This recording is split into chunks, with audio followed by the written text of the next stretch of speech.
On va les embêter là. On va prendre une grosse caisse, on va tuer. Tu l'as mis, je l'ai vu.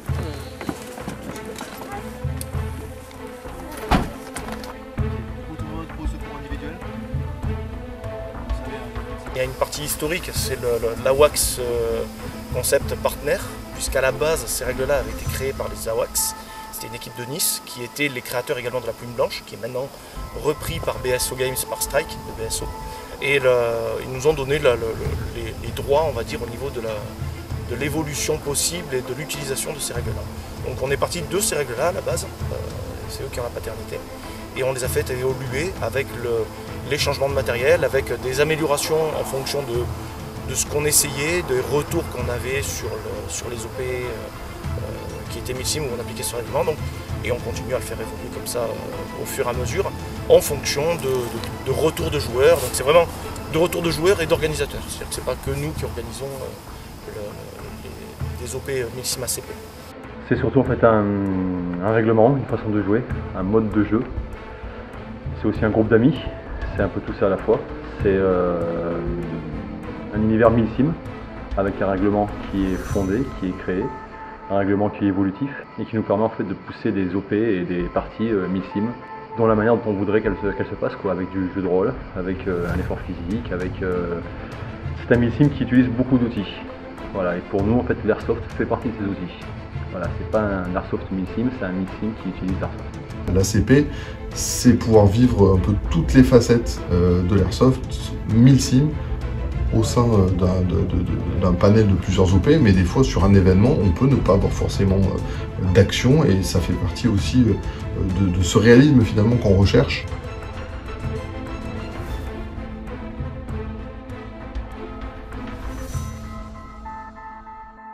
Donc une partie ACP, ça va être en premier temps une organisation qui va décider de faire une OP. Donc il y aura une trame scénarisée forcément, avec le règlement qui va s'imposer.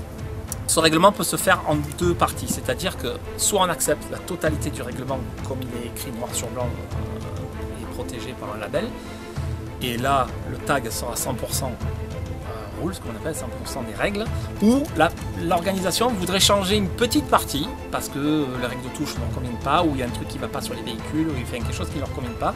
Et le fait qu'ils le changent, ils se doivent de prévenir les joueurs qui viennent qu'il y aura ce petit changement. Donc on appelle ça un light rule, donc une légère règle, mais ça restera dans les 3/4 sur le règlement ACP. C'est là où prend le sens de chaque spécialisation de chacun. C'est-à-dire que là où dans de la dominicale, que tu sois sniper ou assaut ou avec des spécialisations, avec des capacités topographiques, etc., ça ne va pas changer grand-chose, puisque le terrain ne s'y prête pas, puisque les règles ne s'y prêtent pas.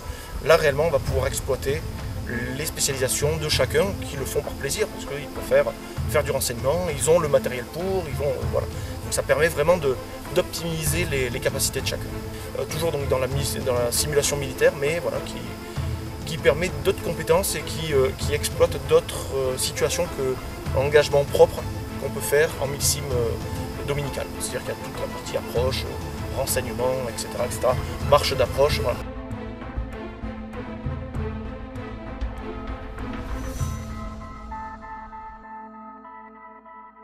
Le but est de garder un équilibre entre le gameplay et le réalisme. Des fois on nous dit là vous n'êtes pas assez réaliste sur ce point, et le problème c'est que trop de réalisme, après ça rompt la fluidité du jeu, voire ça bloque complètement la jouabilité. Donc, le but est voilà, de trouver une bonne mesure entre réalisme et gameplay. Quelqu'un qui organise déjà des OP, il peut transiter vers la CP sans difficulté. On a l'exemple de Well, qui est leader des Taipans, qui a organisé Conflicto sous règle ACP, Conflicto 2.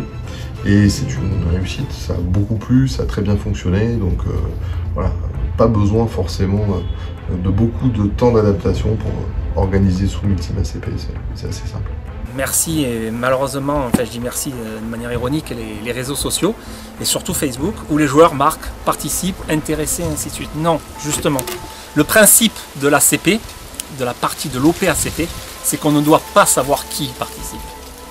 Donc si moi je suis inséré parce que l'orga me dit insertion 21h le vendredi soir à tel point de coordonnées ITM à tel endroit, quand je m'insère avec les objectifs de mission que j'ai, je ne sais pas en face. qui a, le nombre et comment ça va se passer. Parce que sinon ça va modifier complètement ma tactique de jeu. Et c'est pour ça que l'immersion la plus discrète possible est très importante au sein de l'ACP.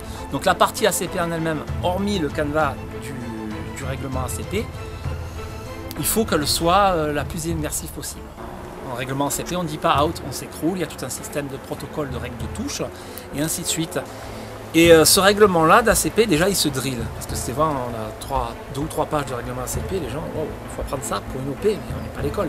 Non, tu n'apprends pas.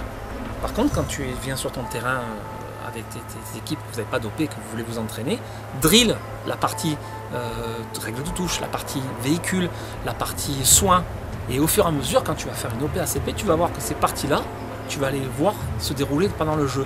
Et comme tu les auras entraînées, tu vas les faire automatiquement. Donc le règlement ACP, ce n'est pas un règlement qui s'apprend, mais un règlement qui se drill.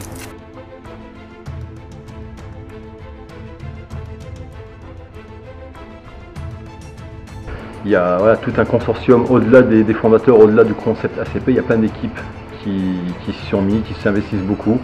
Quand on a ces gens en face, on est très content parce qu'au-delà du simple jeu de guerre, c'est des gens qui se donnent les moyens et ça nous permet de réaliser des super OP. On n'est pas très étendu dans le milieu de l'airsoft Milsim, mais c'est pas quelque chose qu'on recherche forcément. L'idée c'est plus de convertir les gens qui jouent progressivement en fonction de leurs affinités à notre règlement et de leur proposer d'unifier leur jeu avec les équipes qui pratiquent l'ACP.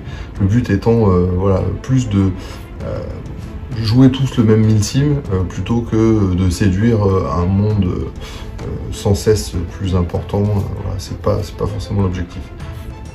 On préfère vraiment progresser tranquillement et avancer avec des équipes qui se connaissent, garder finalement une confiance mutuelle très forte, parce que c'est ça qui fait que le règlement fonctionne, c'est quand les équipes qui sont les unes face aux autres ont une totale confiance et il n'y a pas de crainte d'anti-jeu ou de problème de touche. On est vraiment dans un monde de personnes qui se connaissent. Donc on accepte évidemment les nouveaux venus, mais ça se fait vraiment petit à petit et le but est de rester dans un milieu de personnes qui se font confiance, voilà, tout simplement.